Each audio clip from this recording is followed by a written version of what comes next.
Good morning class. मैं कंचन कुकरेती आपकी reasoning faculty आपका स्वागत करती हूं आपके अपने चैनल पर, जिसको अभी तक कोई नाम दिया नहीं गया है मतलब मेरे नाम से जाना जाता है जो चैनल।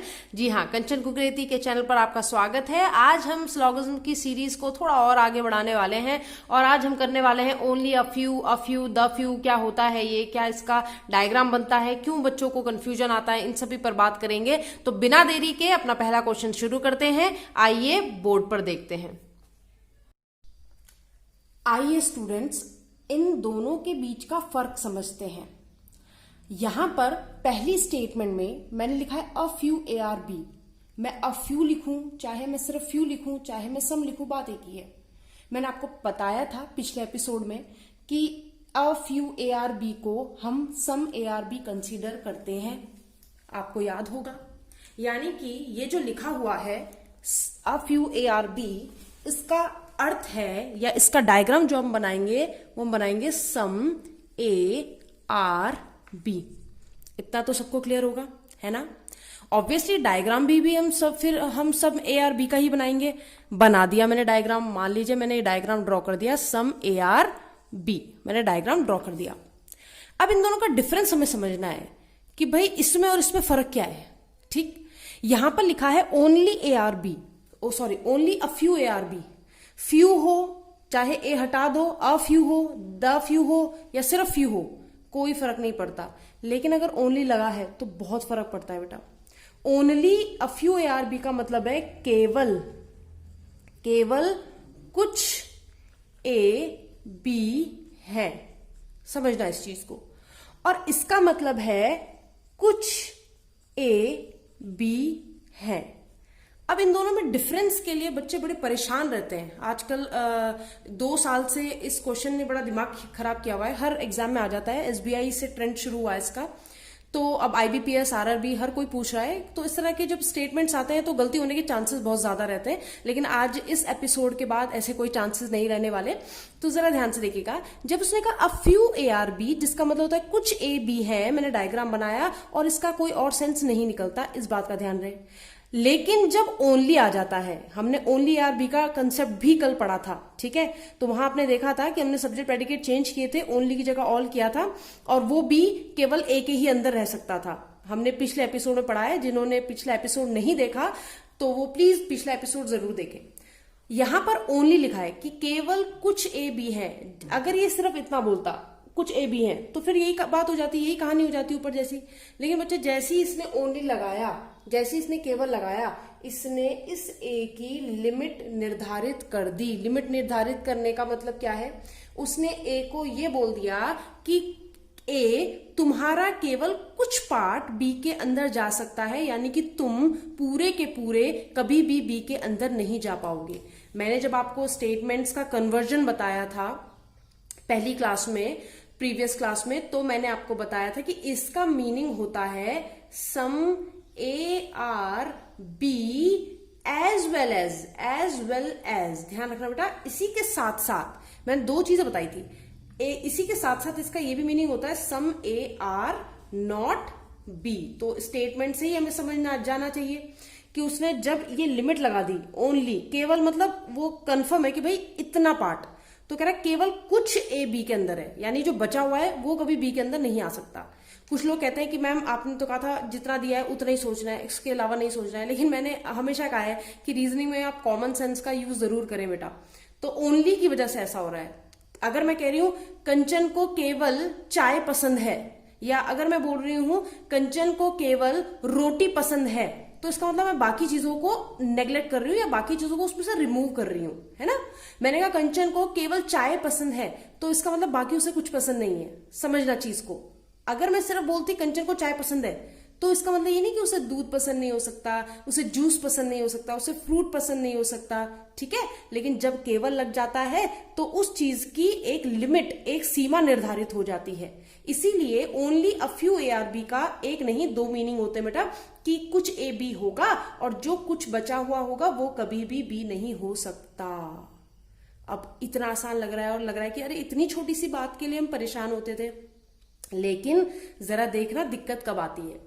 मान लीजिए आपको ये स्टेटमेंट दिया होता आपने डायग्राम ड्रॉ किया होता और एग्जामिनर आपसे कंक्लूजन्स पूछता बेटा, और कंक्लूजन यानी निष्कर्ष पूछता, और निष्कर्ष में आपको पहला निष्कर्ष बोलता सम बी आर ए, दूसरा निष्कर्ष बोलता all A can be B. ध्यान रहे बेटा, कैन बी का मतलब क्या होता है?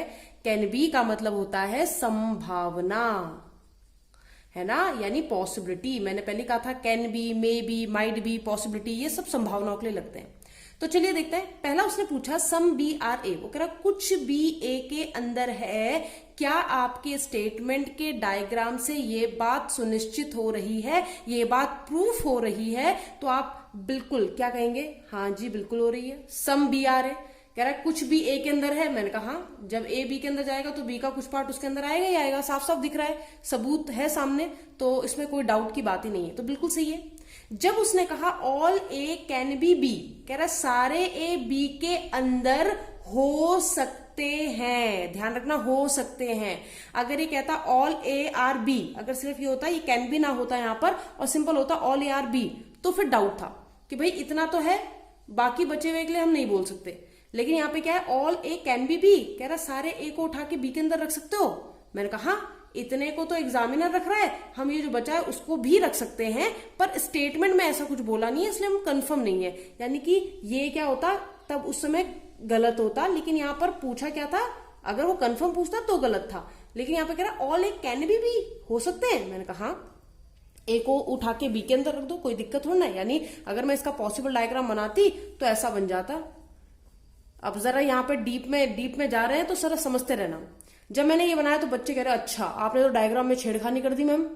मैं क्या कह रही हूँ? पॉसिबिलिटी, संभावना में आप डायग्राम में छेड़छाड़ कर सकते हो, इतनी लिबर्टी आपको एग्जामिनर देता है, यानी स्टेटमेंट देता है। लेकिन स्टेटमेंट एक बात और बोलता है, कहता भाई तुम्हें जो करना है कर लो, डायग्राम में जो भी करना है कर लो, लेकिन मेरी बात सर्वोपरि रहेगी, मेरी बात आपके डायग्राम में दिखनी चाहिए। अगर मैं ऐसा बना दूं तो क्या इसमें वो नहीं दिख रहा है कि सम ए आर बी, कुछ ए बी है कि नहीं है? बिल्कुल है। जब सारा है तो ये भी होगा, ये भी होगा, ये भी होगा।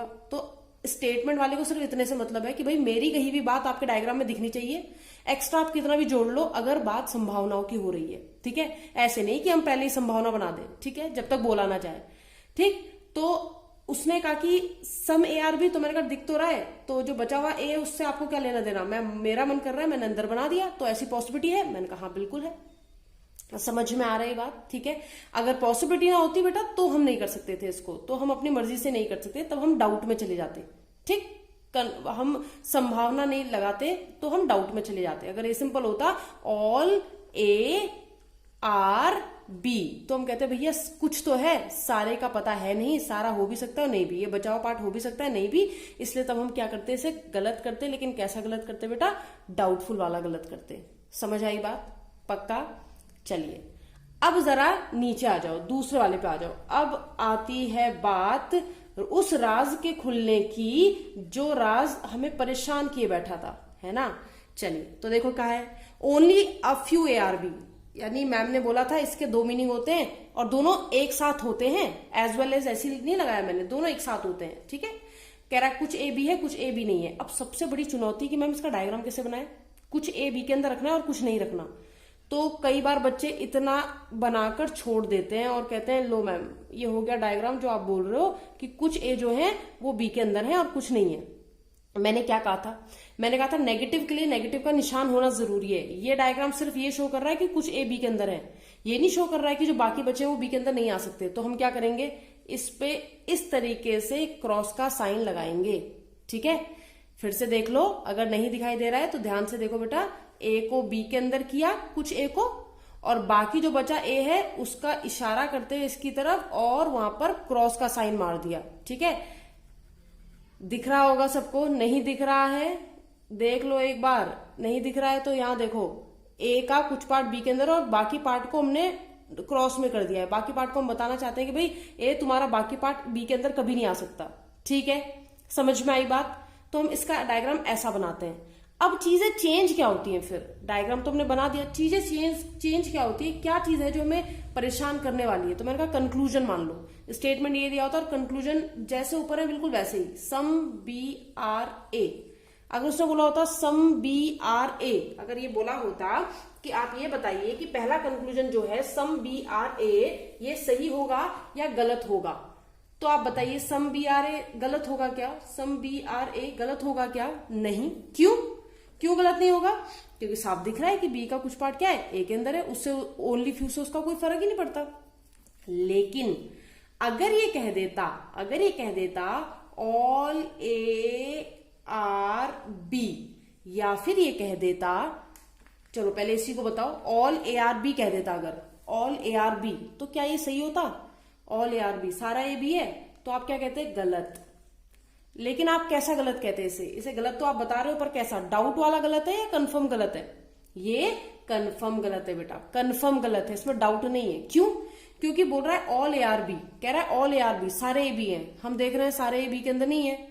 लेकिन बच्चे कहते हैं मैम हमें क्या पता इस पार्ट के बारे में, हो सकता है ये बी के अंदर हो, लेकिन स्टेटमेंट वाले ने ए की लिमिट बताई है कि ए को कुछ ही ए को बी के अंदर रखना, सारे ए को बी के अंदर नहीं रखना, यानी कि कुछ पार्ट उसका बाहर जरूर छोड़ देना जो कि हमेशा ही छूटा रहेगा, वो अब बी के अंदर आ ही नहीं सकता। तो अगर वो कहता ऑल ए आर बी, अगर वो कहता ऑल ए आर बी, तो गलत। कैसा गलत? बिना डाउट के, भैया हो ही नहीं सकता, इसका संभावना ही नहीं है, तो डाउट नहीं है हमें इसमें।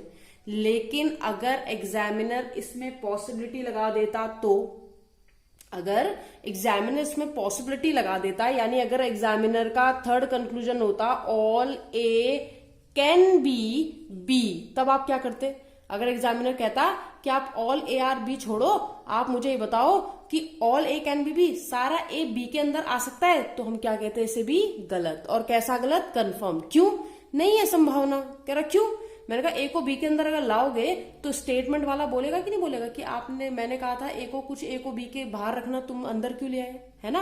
यानी ये क्रॉस का साइन उसकी लिमिटेशन बता रहा है बेटा कि इस ए को बी के अंदर पूरी एंट्री कभी नहीं मिल सकती, इस ए को बी के अंदर कभी भी पूरी एंट्री नहीं मिलेगी। समझ में आई बात? सभी को समझ में आ रहा है कि नहीं आ रहा है?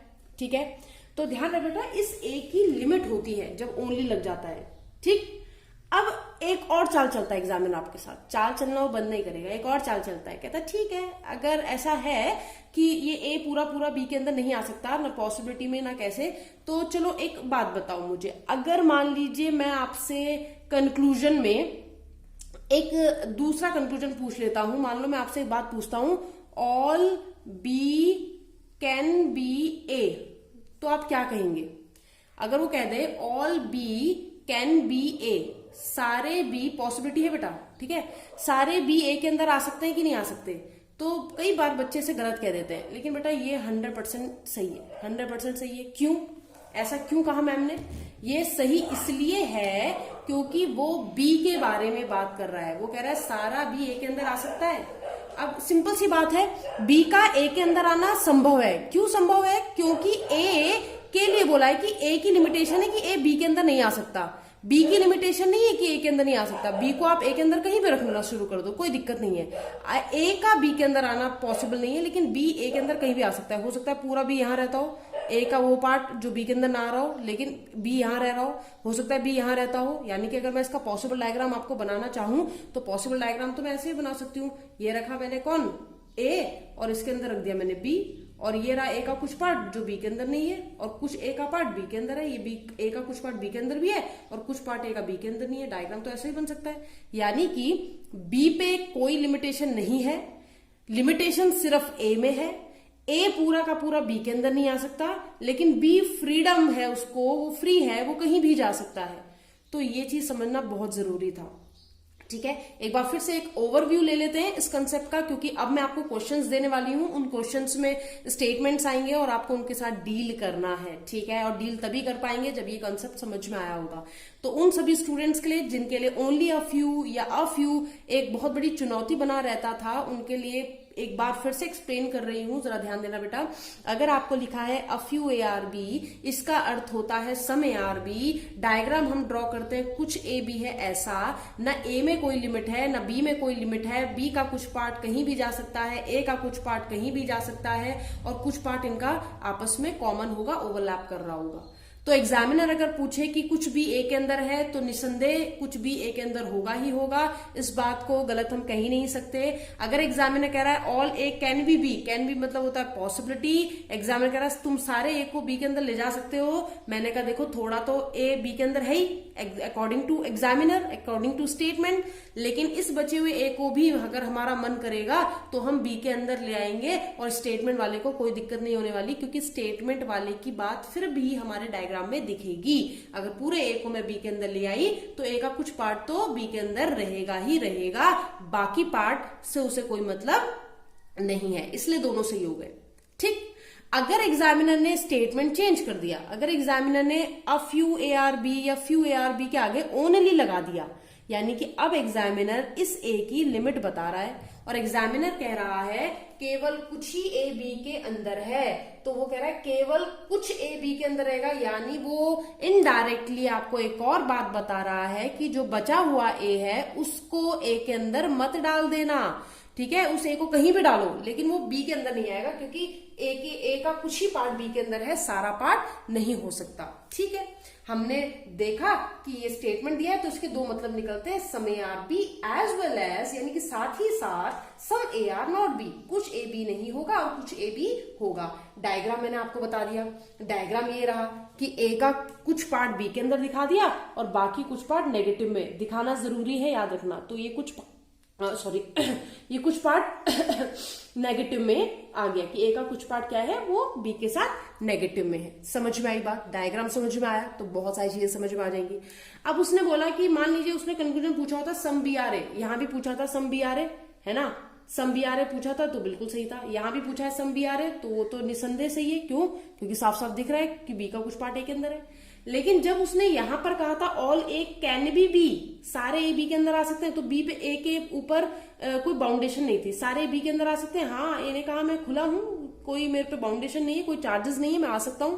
लेकिन यहां पर जब मैंने कहा था ऑल ए कैन बी, सारे ए बी के अंदर आ सकते हैं, तो ए बेचारा मजबूर है, वो सारा तो कभी नहीं आ सकता, क्योंकि कुछ पार्ट उसका बी के साथ नेगेटिव में है। यहां की बात करें, अगर वो बोलता ऑल ए आर बी, सारे ए बी है, तब तो गलत है, तब तो गलत है। वो कह रहा सारे भी है, लेकिन बच्चा सोचता है डाउट वाला गलत है। डाउट नहीं है बेटा, कंफर्म है कि सारे भी, मैंने कहा सारे भी हो भी नहीं सकते इस पार्ट के बारे में, क्योंकि हमें पता है, हमें ये पता है कि ये कुछ जो पार्ट है वो बी के अंदर कभी नहीं आ सकता, तो इसलिए ऑल ए आर बी गलत हो जाएगा। और कैसा? कंफर्म गलत, डेफिनेट गलत, निश्चित रूप से गलत। फिर कहता ऑल बी कैन बी ए, अब इसका रिवर्स दे दिया, अभी दिया था ऑल ए कैन बी, तो हमने कहा वो गलत है, ए कहीं भी नहीं आ सकता। लेकिन बेटा बी से तो कोई बाउंडेशन नहीं है, बी को कुछ ए के पार्ट में नहीं आ सकता, हो सकता है इतने ही पार्ट में बी रहता हो, कुछ भी हो सकता है, हमें थोड़ा पता ए बी का गोला इतना ही है कि नहीं है। उसने कहा ऑल बी कैन बी ए, सारा बी ए के अंदर आ सकता है, पॉसिबिलिटी पूछिए बेटा, कंफर्म पूछा होता तो कंफर्म हम वैसे भी नहीं बता सकते, डाउट में होता। लेकिन उसने कहा सारे बी को ए के अंदर ले सकते हो, तो मैंने कहा हाँ, बी के अंदर कोई बाउंडेशन नहीं है, बी को कहीं जाने के लिए मनाही नहीं है, ए की मनाही है बी के अंदर जाने के लिए, लेकिन बी को थोड़ी ना है, तो बी यहां भी हो सकता है, यहां भी हो सकता है, इधर भी हो सकता है, इधर भी हो सकता है। ठीक है, कुछ पार्ट ए का छोड़ देगा, क्योंकि कुछ पार्ट ए का जो है वो बी कभी नहीं हो सकता, और बाकी कुछ पार्ट में बी घूम सकता है, इसलिए क्या है, सही है। आशा है समझ में आया होगा। थोड़ी मेरे राइटिंग यहाँ पर या समझाने के लिए थोड़ा हाथ पैर ज्यादा चलाए हैं, तो थोड़ा हौच पौच हो गया है, बट मुझे लगता है समझ में आ गया होगा, क्योंकि आप इतने बड़े हैं, समझ लोगे, इतनी गंदी राइटिंग है नहीं वैसे। ठीक है, चलिए तो हम स्टार्ट करते हैं अपने पहले क्वेश्चन से। आपके सामने एक क्वेश्चन रखा है मैंने, ठीक है, तो चलो इसको करते हैं। आप लोग अपनी कॉपी में कीजिए, ठीक है, और आंसर निकालिए और फिर मैच कीजिएगा कि आप कहां तक सही थे। ध्यान दीजिएगा, आपको 3 स्टेटमेंट्स दिए हैं, उन्हीं पर बेस 3 कंक्लूजन पूछे हैं। मैं पहले भी बता चुकी हूं, जरूरी नहीं एग्जामिनर सिर्फ 2 कंक्लूजन दे, जैसे कि बच्चों को आदत होती है कि नहीं 2 ही देगा, उन्हीं में से कोई चूज करना, नहीं, वो कितने भी दे सकता है बेटा। और जैसे कंक्लूजन रहेंगे उस हिसाब से ऑप्शंस चेंज करेगा। ये ऑप्शंस है 5, इन ऑप्शन में से एक ऑप्शन आपका आंसर है। ठीक है, इन ऑप्शन से, इस क्वेश्चन से हम बहुत कुछ सीखने वाले हैं। ठीक है, जरा देखो, some corona is virus, some corona is virus. अब ये सम ए आर बी का डायग्राम बनेगा कि नहीं बनेगा? बिल्कुल बनेगा, सम कोरोना इज वायरस बनेगा, है ना, सहमत हो? अब कहा only a few virus are danger, a few virus are danger होता तो इसका मतलब सम वायरस आर डेंजर। लेकिन बच्चे क्या लग गया, आगे लग गया ओनली। अब जिस बच्चे को पता होगा उसको पता है भाई क्या करना क्या है ना। जिसको नहीं पता वो गलत डायग्राम बनाएगा, और जब डायग्राम गलत होगा कंक्लूजन गलत होंगे।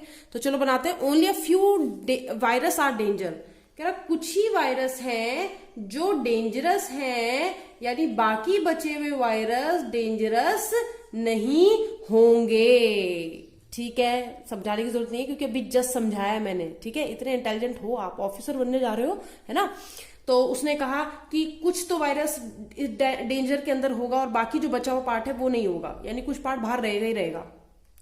All medicine are danger, all medicine are danger का मतलब है सारी मेडिसिन डेंजर के अंदर है। अब जरा देखना, इस गोले को मैं थोड़ा बड़ा कर देती हूं ताकि आप लोग को विजिबल हो जाए इजीली। ये जो आपने डेंजरस बनाया, इसके अंदर सारे क्या होंगे, मेडिसिन होंगे सारे मेडिसिन डेंजर के अंदर है। उस मेडिसिन का वी से कोई रिलेशन, यानी वायरस से कोई रिलेशन, कोरोना से कोई रिलेशन हमें नहीं पता। हमें बस ये पता है कि मेडिसिन को डेंजर के अंदर बनाना है। अब जरा देखना, एक चीज समझना, डायग्राम से ही समझना। अगर वायरस का कुछ पार्ट पूरे डी के साथ नेगेटिव में है, अगर वायरस का कुछ पार्ट पूरे डी के साथ नेगेटिव में है, तो बेटा डी के अंदर जो भी होगा उनके साथ भी तो नेगेटिव में होगा। समझना चीज को, डी के अंदर जो भी होगा उनके साथ भी नेगेटिव में होगा, है ना। तो इसका मतलब ये वाला पार्ट भी, वायरस का कुछ पार्ट इसके अंदर भी नहीं आ सकता, वायरस का कुछ पार्ट इसके अंदर भी नहीं आएगा, वो इससे भी नेगेटिव में होगा। डीप में आप समझेंगे कि मैं क्या बोलना चाह रही हूं।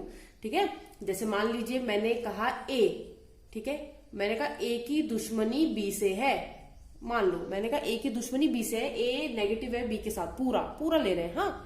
और मैंने कहा बी के अंदर एक सी रहता है, बी के पूरे अंदर रहता है सी पूरा का पूरा बी के अंदर है। तो बेटा अगर ए की दुश्मनी बी के साथ होगी तो बी के अंदर वाले हर एक बंदे के साथ होगी कि नहीं होगी, बिल्कुल होगी। अगर ए बी से नेगेटिव में है तो बेटा वो सी से भी नेगेटिव में होगा, हर उस बंदे से नेगेटिव में होगा जो बी के अंदर रहता होगा। आई बात समझ में, ठीक है। अच्छा, अब जरा समझना यहां से, अब कंक्लूजन्स पर आते हैं। कंक्लूजन्स और ज्यादा क्लियर करेंगे जो बात मैं कहना चाह रही हूं। कहता है all dangerous can be corona. Can be का मतलब पॉसिबिलिटी, ये नेक्स्ट भी पॉसिबिलिटी ही है और ये भी पॉसिबिलिटी है, तीनों पॉसिबिलिटी है मतलब, है ना। तो कह रहा है सारे डेंजरस कोरोना के अंदर आ सकते हैं, यानी सारे डी सी के अंदर आ सकते हैं।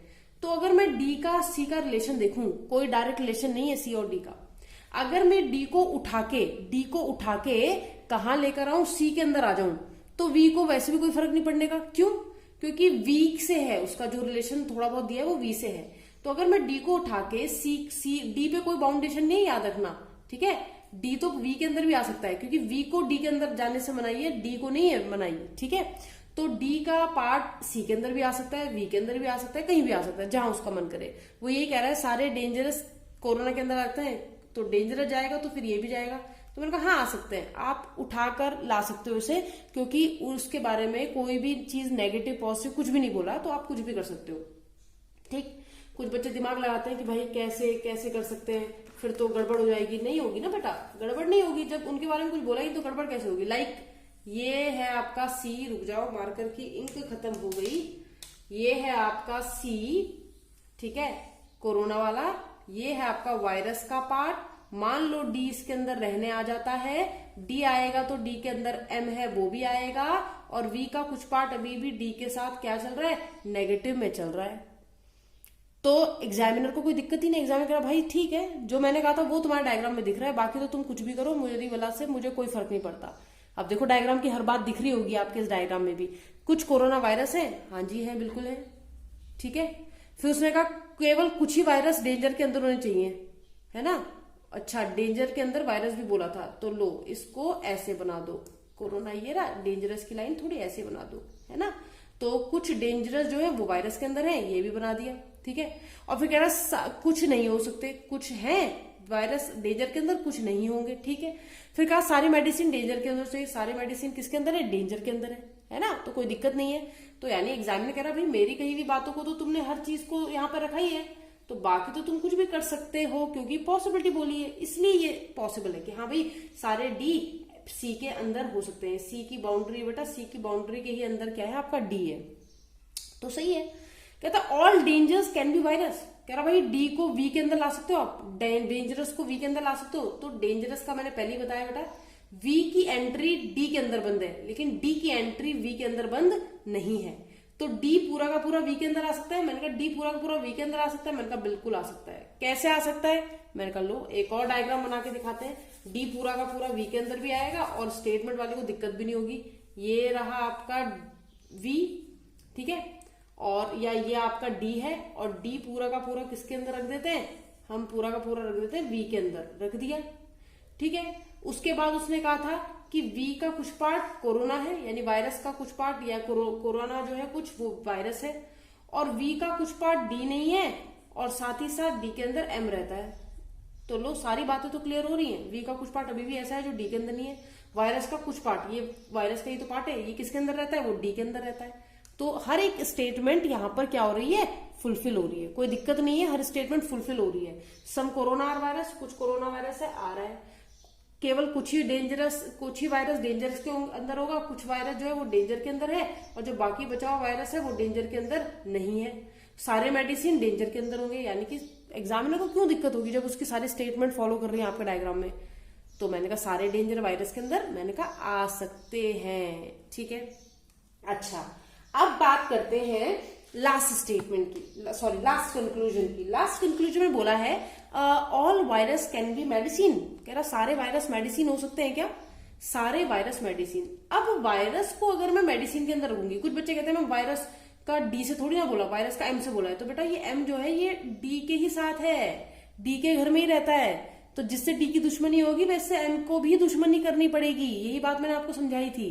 तो मैंने कहा अगर मैं वी को उठा के किसके अंदर ले आऊं? एम के अंदर, पूरा का पूरा वी एम के अंदर ले आऊं, तो बेटा एम को तो दिक्कत नहीं है। एम कह रहा हाँ आ जाओ, मेरे से कोई दुश्मनी थोड़ा नहीं, लेकिन बेटा डी कभी आने देगा उसको? अगर वो एम के अंदर आ गया तो ऑटोमेटिकली वो किसके अंदर आ गया? डी के अंदर। ऐसा कभी नहीं हो सकता, ठीक है। अब डायग्राम बना के दिखा देते हैं कि क्यों एग्जामिनर को इस डायग्राम में दिक्कत होगी। मैं वी को एम के अंदर ले आई, सारे वी एम हो गए, कोई दिक्कत नहीं है, लेकिन एम किसके अंदर रहता है? डी के अंदर रहता है। एम किसके अंदर रहता है? डी के अंदर रहता है। और आपके क्वेश्चन में स्टेटमेंट में बोला था कि कुछ ही वायरस डेंजरस के अंदर रहना चाहिए, और आप देख रहे हो वायरस तो बिंदास किसके अंदर रह रहा है? डी के अंदर रह रहा है। उसने कहा था कुछ ही भी डी के अंदर रहना चाहिए वायरस, सारे नहीं। तो इसका मतलब डायग्राम से दिक्कत होगी, बिल्कुल होगी। किसको होगी?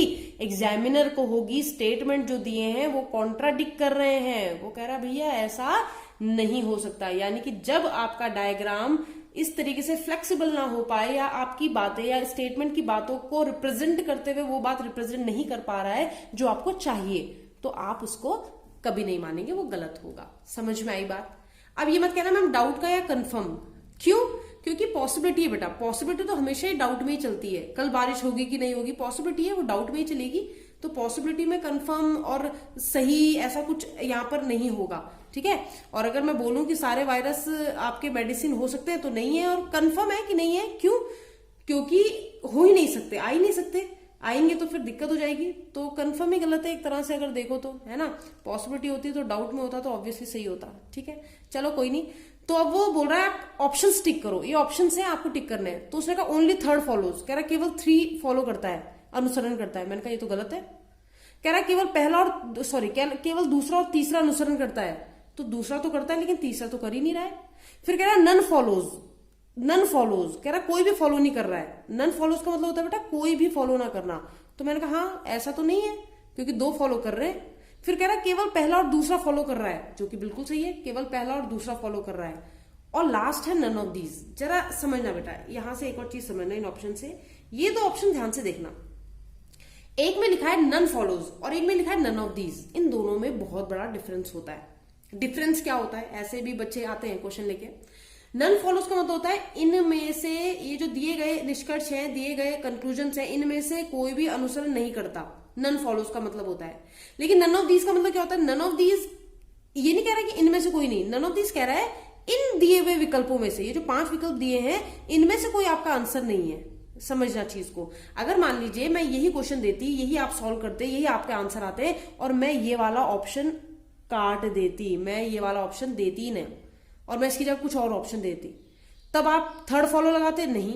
सेकंड और थर्ड फॉलो लगाते? नहीं। None follows? नहीं भाई, 2 तो फॉलो कर रहे हैं। तब आप क्या टिक करते हैं, none of these. None of these का मतलब ये नहीं कि इनमें से कोई भी फॉलो नहीं कर रहा है, नन ऑफ दीज का मतलब है इन ऑप्शन में से, इन विकल्पों में से वो विकल्प नहीं है हमारे पास जो हमें टिक करना है एज आंसर, यानी कि ये वाला विकल्प नहीं था, अगर मैं हटा दूं इसे, तो इसलिए आप नन ऑफ दीज उसमें तब टिक करते।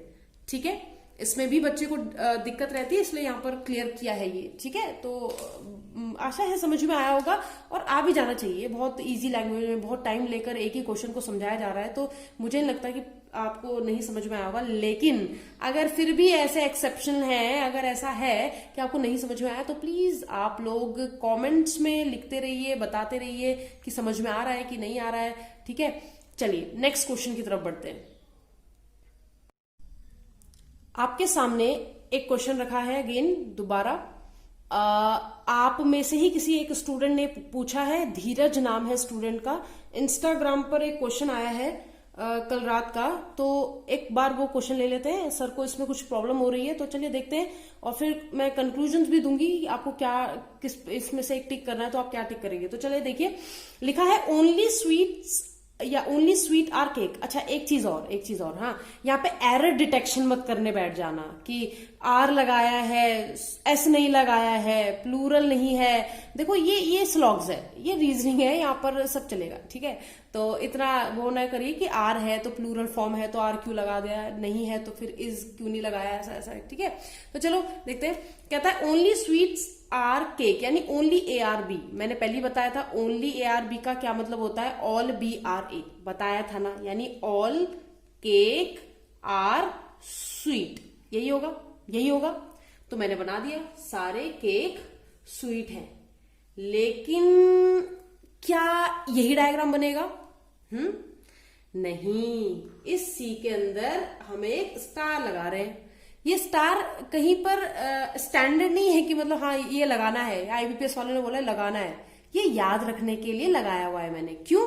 क्योंकि स्टेटमेंट इस बार ओनली से स्टार्ट करता है, और मैं आपको पिछले एपिसोड में शायद बता चुकी हूँ ओनली क्या होता है। तो मैंने कहा था कि इसका मतलब होता है कि सारा सी जो सब्जेक्ट प्रेडिकेट है वो बदल जाता है और ओनली जगह ऑल हो जाता है। सारा केक, सारा जो ये वाला पार्ट है ये इसके अंदर है, लेकिन ये पार्ट केवल और केवल इसी के अंदर रहेगा और किसी के अंदर नहीं आएगा। इसलिए ये बिंदी, ये स्टार मैंने यहाँ लगाया है ताकि आपको बार बार रिमाइंड होता रहे कि हाँ भैया इसकी बाउंडेशन, इसकी लिमिट है, ये यही रहेगा, बाकी किसी के साथ शेयरिंग नहीं करेगा जब तक एग्जाम में स्टेटमेंट में ना बोल दे। आई बात समझ में? अब बोलता है only sweets are not healthy. अगर बच्चे ये नॉट ना होता, ये सिर्फ होता ओनली स्वीट्स आर हेल्दी, तो अगेन मैं ऑल हेल्दी आर स्वीट कर देती। लेकिन दिक्कत क्या है? दिक्कत ये है कि यहां पर क्या है, नॉट है। और मैंने कहा था ओनली के साथ जब नॉट आता है तो वो नो हो जाता है, नो स्वीट आर हेल्दी हो जाएगा, ये है ना, नो स्वीट आर हेल्दी। तो फिर तब हम क्या बनाएंगे? कोई भी स्वीट क्या नहीं है, हेल्दी नहीं है, यही तो बनाएंगे।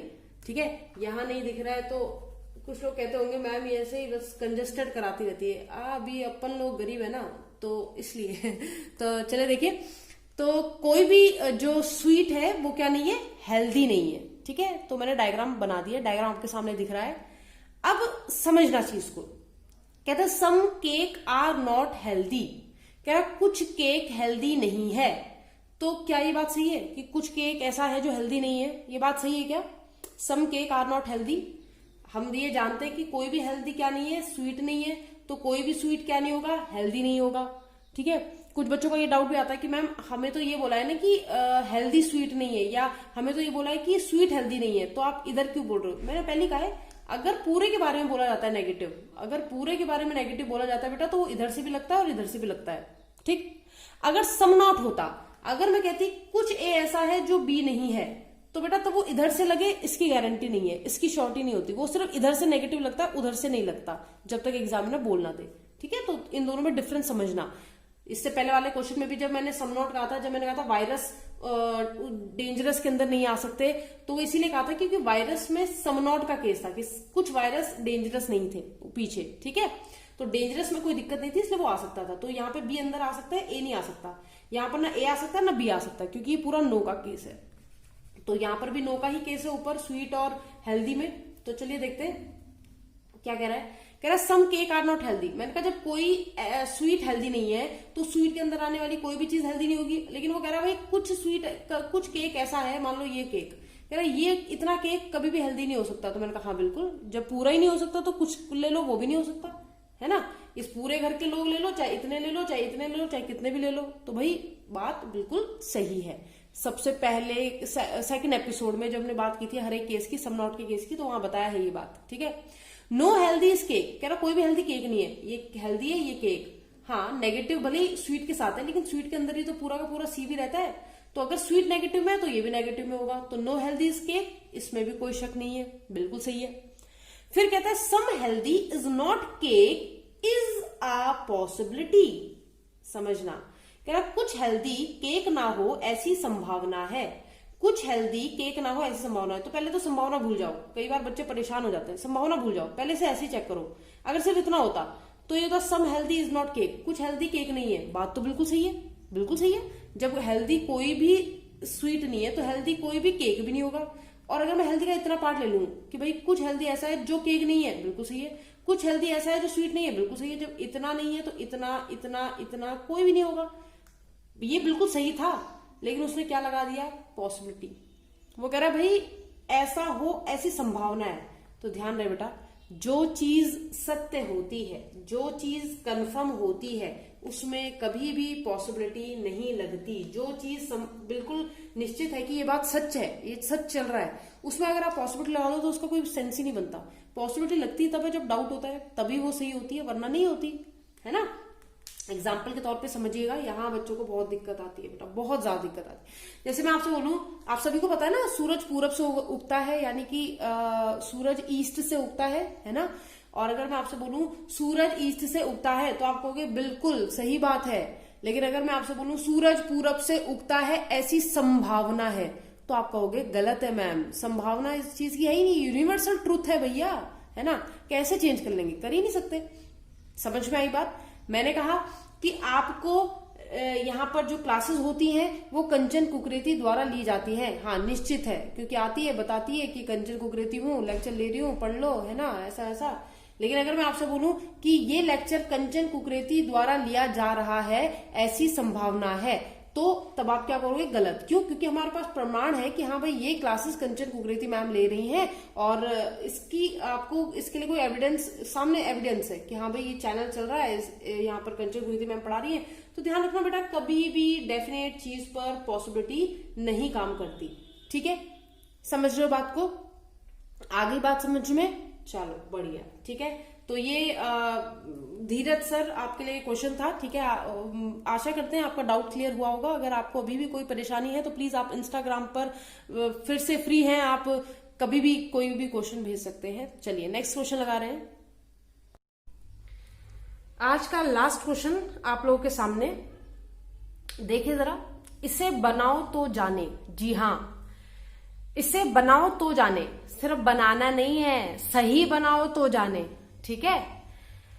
जो लोग मुझसे पढ़े हुए हैं या जो मेरे स्टूडेंट्स हैं, मुझे आशा है कि वो बिल्कुल सही करेंगे, क्योंकि वो जानते हैं कि ऐसा क्वेश्चन मैंने कई बार उन्हें कराया है, ठीक है। वो जानते हैं कि परसेंटेज का क्या क्राइटेरिया होता है, ठीक है। कुछ लोग जिनके दिमाग में सिर्फ ये कि परसेंटेज का मतलब सम होता है, बिल्कुल डायग्राम वैसे ही बनता है सम जैसा, लेकिन क्या बातें ध्यान रखने वाली है ये आज हम जानेंगे। तो चलिए शुरू करते हैं। यहां पर आपको बोला है 20% मार्कर्स आर पेन। 20% मैं पहले ही बता चुकी हूं, परसेंटेज का मतलब होता है बेटा अगर वो 100 नहीं है, 100 से कम है, कितनी भी 90, 91, 92, 40, 30, 12, 15, तो वो सम है ना। यानी कि ये और क्वेश्चन लिखा हुआ है, ये सम लिखा हुआ है, सम मार्कर आर पेन। तो मैंने बना दिया, कुछ मार्कर क्या है, पेन है, बना दिया, ठीक है। एक और बार बना देते हैं, थोड़ा अच्छे से बना देते हैं ताकि दिक्कत ना हो, आखिर क्वेश्चन बड़ा खास है, ठीक है। कुछ मार्कर क्या है, पेन है, कुछ मार्कर क्या है, पेन है, बना दिया। फिर कहता है 13.22% पेन आर इरेजर। 13.22 हो चाहे कुछ हो, है तो समीना, यानी कुछ पेन क्या है, इरेजर है, ठीक। फिर बोलता है 100% इरेजर आर बॉक्स। 100% मतलब सारे, सारे मतलब ऑल, सारे के सारे इरेजर क्या है बेटा, बॉक्स है। मुझे नहीं लगता कि डायग्राम बनाने में किसी को दिक्कत है, डायग्राम तक तो सब फिट है, सब चल रहा है, डायग्राम तक तो सबको पता है कि हाँ ये ऐसा होना है।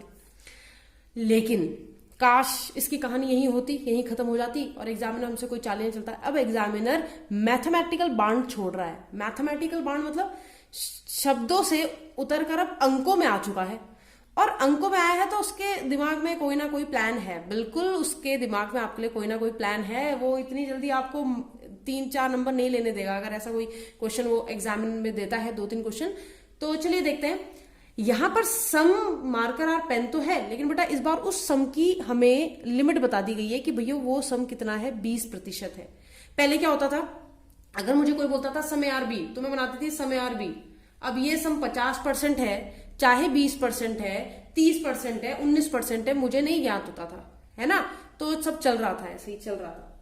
लेकिन बच्चे अब वो सम की वैल्यू मुझे पता है, और इस सम की वैल्यू, ये जो m का मार्कर का जो p के अंदर पार्ट है, वो वैल्यू क्या है बेटा, 20% है। वो वैल्यू क्या है, 20% है। उसी तरीके से 13.22% पेन जो है वो मार्कर के इरेजर के अंदर है। तो ये जो पेन का पार्ट इरेजर के अंदर है, इसकी वैल्यू हमें मालूम है, वो है 13.22%। ठीक है। उसी तरीके से 100% इरेजर बॉक्स है, तो इसमें तो लिखने की जरूरत ही नहीं। 100% मतलब सारा पार्ट है। ठीक। अब आते हैं मुद्दे पर कि मैम ये क्यों इस पे इतना फोकस कर रही है, बहुत इजी तो है, दे देंगे आंसर, क्या दिक्कत है। लेकिन जरा देखो, कहता है सम पेन आर मार्कर्स, कह रहा कुछ पेन मार्कर के अंदर हैं। वर्ड क्या यूज किया, सम। नंबर यूज किया क्या, नहीं यूज किया। कह रहा कुछ पेन मार्कर के अंदर है। अब अगर मैं कहूं कि भाई मेरे पास 100 रुपए, तो आप बोल सकते हो ना कि मैम के पास कुछ रुपए हैं। मैंने कहा मेरे पास 5 रुपए हैं, तो भी आप बोल सकते हो मैम के पास कुछ रुपए हैं, क्योंकि उस रुपए की मैं वैल्यू नहीं बोल रही हूं। मैं तो बोल रही हूँ ना, अगर आपने मेरी मम्मी ने मुझे 100 रुपए दिए और मुझे मार्केट भेज दिया, तो आप बोल सकते हो कि मैम के पास कुछ रुपए हैं। दूसरा बच्चा भी बोल सकता है कि मैम के पास कुछ रुपए हैं। तीसरा बच्चा भी बोल सकता है मैम के पास कुछ रुपए हैं। सब मैम के पैसे के पीछे पड़ जाओ, है ना। तो लेकिन उस कुछ रुपए की कीमत आप नहीं बता सकते, वैल्यू नहीं बता सकते जब तक आपको यहां पर दिया ना हो। तो यहां पर बोला है सम पेन आर मार्कर, कुछ पेन मार्कर के अंदर है, तो कि जो कि हमें पता है। हमें मतलब नहीं है कि उस सम की वैल्यू 20 है, 50 है, 40 है, क्योंकि अगर कुछ मार्कर पेन के अंदर जाएगा तो कुछ पेन मार्कर के अंदर आएगा ही आएगा। ठीक है। तो ये बात 100% सही हो जाएगी, क्योंकि उसमें उस सम की वैल्यू नहीं डिफाइन है। लेकिन अब जरा नीचे आओ, क्या कह रहा है, कह रहा है 30% पेन्स आर इरेजर। कह रहा 30% पेन जो है वो इरेजर के अंदर है। 30% पेन इरेजर के अंदर है। पेन का कितना पार्ट इरेजर के अंदर है बेटा, पेन का कितना पार्ट इरेजर के अंदर है, according to examiner, according to statement 13.22% pen का पार्ट इरेजर के अंदर है। और ये कितने को करने में तुला है, ये कह रहा 30% है। हमें ये तो पता है कि कुछ है, लेकिन उस कुछ की अब वैल्यू दी है। वो कह रहा यहाँ पे 13.22 कह रहा है और यहाँ पे 30 की बात कर रहा है। अब क्या हुआ, अब स्टेटमेंट कैसा हो गया कि मैंने कहा मेरी मम्मी ने मुझे 100 रुपए दिए और मार्केट भेज दिया, लेकिन आप लोगों से कह रहे हो कि मैम के पास 130 रुपए है। तो ये बात नहीं सही है। हो सकता है 30 रुपए मेरे पास पहले से पड़े हो, 100 मम्मी ने दिए, 130 हो, लेकिन अब श्योरिटी नहीं है कि मैम के पास इतने ही हैं। समझ में आई बात। जितने मेरी मम्मी ने दिए हैं वो तो है ही, लेकिन आप उस वैल्यू को बढ़ाकर बोल रहे हो, और वो बड़ी वैल्यू मेरे पास है कि नहीं है इसके बारे में कोई गारंटी नहीं है। ठीक है।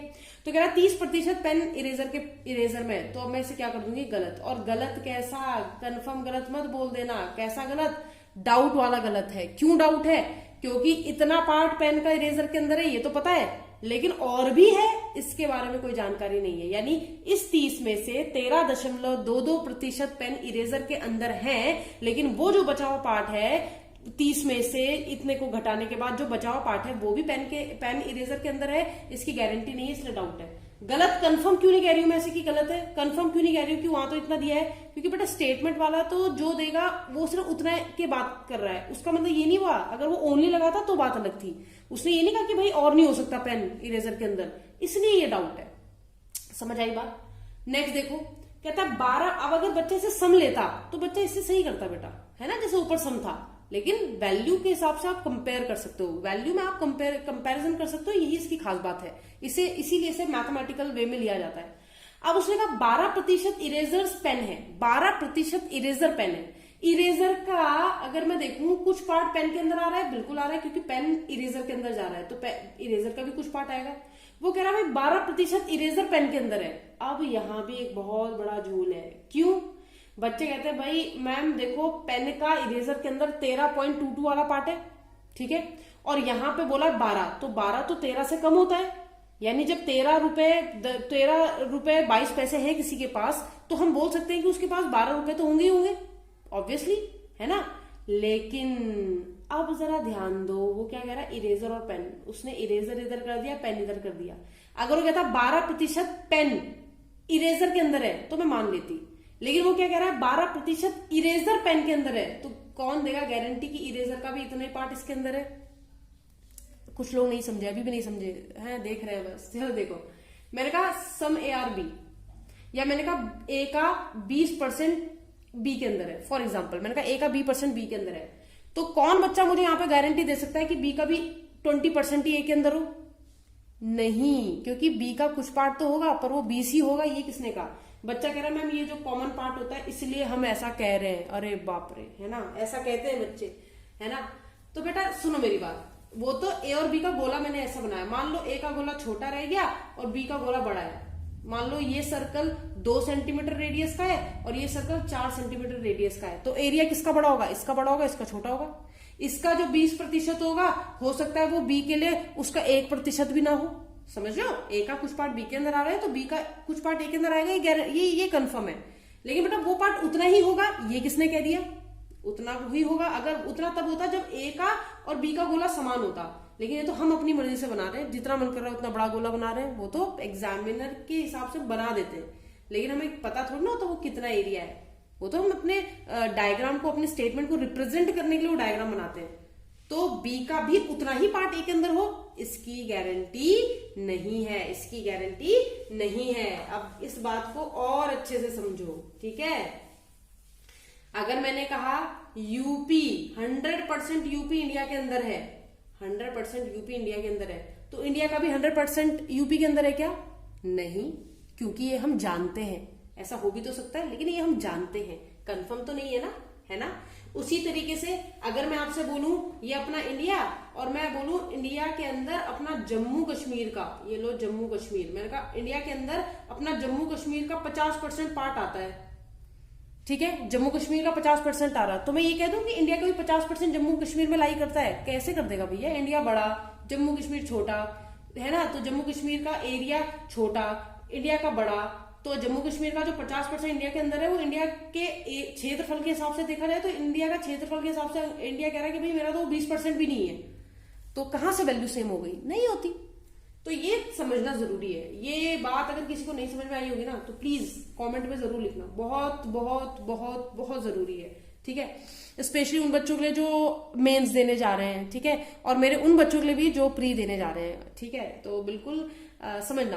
तो 12% इरेजर पेन है, मैंने कहा गारंटी नहीं है, डाउट में है, कंफर्म नहीं बोल सकते, ठीक है, ये याद रखना, डाउट में है, क्योंकि मैं जानती नहीं कि इरेजर का गोला, पेन का गोला कितना बड़ा कितना छोटा है। फिर कह रहा 13.22% इरेजर पेन है। अब जो बच्चे मेरी ये वाली बात समझे होंगे वो बच्चे इसका आंसर बिल्कुल सही देंगे। जो बच्चे इससे पहले वाला कंक्लूजन समझ गए वो चौथे वाले कंक्लूजन का सही आंसर देंगे, गारंटी है। क्यों? क्योंकि वो कह रहा 13.22, बच्चे ने देखा ये नंबर, आहा ये नंबर देखा, आओ देखा ना ताओ, और इसको सही मार्क करके आ गया। जरा समझिएगा, मैंने इरेजर आगे कर दिया, पेन पीछे कर दिया। मैंने बोला था 13.22% पेन इरेजर के अंदर है, लेकिन 13.22% इरेजर भी पेन के अंदर होगा, अगेन गारंटी नहीं है। तो अगर सम लिखा होता तो मैं मान लेती, सम में तो कुछ भी आ सकता है, लेकिन वो कह रहा 13.22% इरेजर जो है वो पेन के अंदर है, 13.22% इरेजर पेन के अंदर है। तो मैंने कहा भैया इसकी गारंटी हम नहीं दे सकते कि वो 13% है कि नहीं है, वो कितना भी हो सकता है वो कम हो सकता है वो ज्यादा हो सकता है वो बराबर हो, लेकिन डाउट है इसलिए नहीं बोल सकते। अगर पेन यहां होता बेटा, इरेजर यहां होता तो बात सही थी। समझ में आ रही है बात? नेक्स्ट देखो, कहता है 27% इरेजर बॉक्स के अंदर है। अब इरेजर और बॉक्स का रिलेशन देखना। बॉक्स कह रहा है इरेजर कह रहा है मैं टोटली 100% बी के अंदर हूं, बॉक्स के अंदर हूं। तो जब वो 100% बॉक्स के अंदर है तो चाहे तुम 10 बोलो, चाहे 20 बोलो, चाहे 50 बोलो, वो बॉक्स के अंदर ही रहेगा। समझो? उसने कहा इरेजर 27% इरेजर बॉक्स के अंदर दिख रहा है। मैंने कहा जब 100 है तो 27% भी तो होगा ही होगा, तो इसमें तो कोई शक की बात ही नहीं है। समझो बेटा, क्योंकि ये ऑल का केस है, सारे इरेजर को बॉक्स के अंदर रख दिया, ठीक। तो अगर 100% बॉक्स जो इरेजर है वो बॉक्स के अंदर है तो बेटा 27 भी होगा, 15 भी होगा, 100 से नीचे कोई भी वैल्यू ले लो वो सब होगी। नेक्स्ट है 20% बॉक्स आर इरेजर। अब वही चीज बोली है लेकिन इरेजर इधर कर दिया, बॉक्स इधर कर दिया। क्या बोला? कहा कि 27% बॉक्स जो है वो आपके इरेजर के अंदर है, तो 27% बॉक्स इरेजर के अंदर है, इसकी गारंटी अगेन मैं नहीं लेती। मुझे इतना पता है बॉक्स सारे के सारे इरेजर के सारे के सारे इरेजर बॉक्स के अंदर है, लेकिन वो बॉक्स का 27% पार्ट घेर रहे हैं या उससे ज्यादा पार्ट घेर रहे हैं उसकी गारंटी नहीं है। यानी ये क्या हो गया? डाउट। तो लास्ट वाला आपका क्या हो गया? Doubtful. 27% box are eraser, doubtful. ठीक है। अब एग्जामिनर कैसे भी कंक्लूजन दे दे, कोई भी क्वेश्चन पूछ ले, तुम कर सकते हो। हाँ जी आप कर सकते हैं, बिल्कुल कर सकते हैं। आपको बस प्रैक्टिस करनी है। प्रैक्टिस के लिए बच्चे आपको करनी पड़ेगी। प्रैक्टिस के लिए कंचन मैम घर नहीं आएंगी। ठीक है। तो अगर इसमें ऑप्शंस होते, ऑप्शंस की बात कर लेते हैं। मान लीजिए 5 ऑप्शन, मान कर लीजिए बैंक वालों के लिए तो 5 ऑप्शन होंगे। ठीक है। कभी भी एसएससी या हाई लेवल के जो छोटे वैसे स्टेट लेवल वगैरह के एग्जाम होते हैं उनमें इतना टफ नहीं आएगा। ये बैंक का ही लेवल है बेटा, बैंक में ही आएगा। तो बदलते रूप हम देखते रहेंगे स्लोगन के आगे भी। तो अब जैसे इन्होंने बोला ओनली फर्स्ट फॉलोज। अच्छा एक और चीज देखना कि यहाँ पर कहीं पर आइदर और लगने की संभावना है? कभी नहीं है। क्यों? क्योंकि आइदर और के लिए पॉजिटिव नेगेटिव चाहिए होता है, किसी ऑप्शन में ही नहीं है, तो चेक करने का मतलब ही नहीं है। ठीक है। तो अगर मैं बोल दूं आइदर थर्ड और फोर्थ फॉलोज, तो आइदर और तो चेक ही नहीं करना, क्योंकि आइदर और के लिए कंडीशन ही होती है कि पॉजिटिव नेगेटिव होना चाहिए। ठीक है। यह आंसर नहीं है, ओनली फर्स्ट आंसर नहीं है। अगर लिखा होता ओनली फिफ्थ फॉलोज, ये भी आंसर नहीं है। अगर लिखा होता नन फॉलोज, ये भी आंसर नहीं है। और अगर लिखा होता नन ऑफ दीज, तो तब इस केस में ये टिक करते। जानते हो ना क्यों टिक करते? जानते हो ना क्यों टिक करते? बिल्कुल इसलिए टिक करते क्योंकि मैम अभी आपने बताया कि नन ऑफ दीज इसलिए नहीं होता कि इनमें से कोई भी सही नहीं है। नन ऑफ दीज इन ऑप्शंस के लिए होता है कि इन ऑप्शन में से वो विकल्प है ही नहीं। क्योंकि अगर विकल्प होता कि पहला और पांचवा निष्कर्ष अनुसरण करता है, फर्स्ट और फिफ्थ कंक्लूजन फॉलोज, तो हम टिक करते। पर ऐसा तो दिया ही नहीं, और दिया ही नहीं तो नन फॉलोज कर नहीं सकते, ओनली 5 फॉलोज कर नहीं सकते, ओनली थर्ड और फोर्थ फॉलो आइदर थर्ड और फोर्थ फॉलोज नहीं कर सकते, ओनली फर्स्ट फॉलोज नहीं कर सकते। तो इसलिए हमारे पास ऑप्शन होता नन ऑफ दीज। समझ में आ रही है बात? समझ में सबको आ गई होगी। और यार अब तो आ ही जानी चाहिए सच में। अब तो सब्र का बांध टूट गया है। अब अगर नहीं आई होगी तो बहुत मुश्किल है फिर जीना, है ना? बहुत मुश्किल है ना? तो बैंक की तैयारी कर रहे हो तो इस लेवल का सोचना पड़ेगा। इसके अलावा भी अगर आपके कोई भी डाउट्स हैं तो आप प्लीज कमेंट सेक्शन में दीजिएगा, मुझसे पूछिएगा। कोई भी आपको डाउट लगता है तो आप प्लीज पूछिएगा। कल हम लेकर आएंगे रिवर्स लॉगिज्म।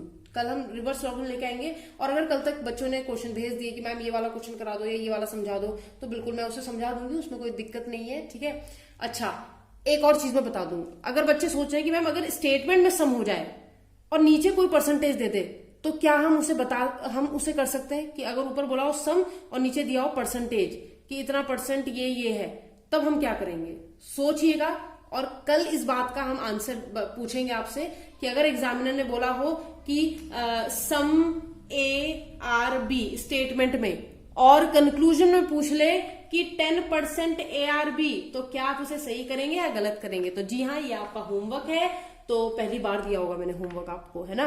तो ये आपका होमवर्क है, जरा दिमाग लगाइएगा और कमेंट्स में आंसर लिखिएगा कि मैम जो आपने होमवर्क हमें दिया है कि अगर स्टेटमेंट सम ARB है तो उसका कंक्लूजन 10% AB है, ये सही होगा या गलत होगा। ठीक है। तो मैं आपके कमेंट्स का इंतजार करूंगी और बने रहिए इस तरीके से, स्लॉग्स पढ़ते रहिए, घर पे रहिए, सुरक्षित रहिए, पढ़ाई करते रहिए जितनी हो सके जब तक गवर्नमेंट, और पढ़ते रहिए जब तक सरकारी नौकरी पाने का सपना आपका पूरा ना हो जाए। ठीक है। और बने रहिए मेरे साथ। मैं कंचन गुरुवेती, आपकी रीजनिंग फैकल्टी। अगले एपिसोड में आपके साथ मुलाकात करूंगी। तब तक के लिए बाय बाय। अपना ध्यान रखिए।